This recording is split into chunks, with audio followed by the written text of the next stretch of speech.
నందమూరి బాలకృష్ణ హీరోగా బాబీ దర్శకత్వంలో సంక్రాంతి కానుకగా వచ్చిన block buster cinema Daaku Maharaj.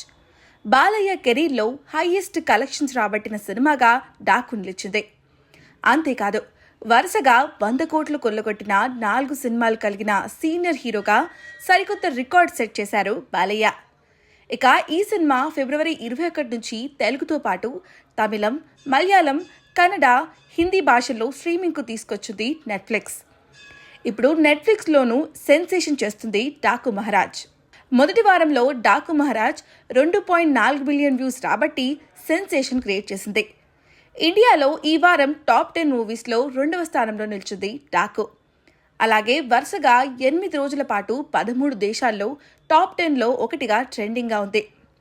Pan India block buster movie Pushpa 2 7 రోజుల పాటు వరల్డ్ వైడ్గా ట్రెండ్ అవ్వగా ఆ రికార్డును డాకు మహారాజ్ బీట్ చేసింది.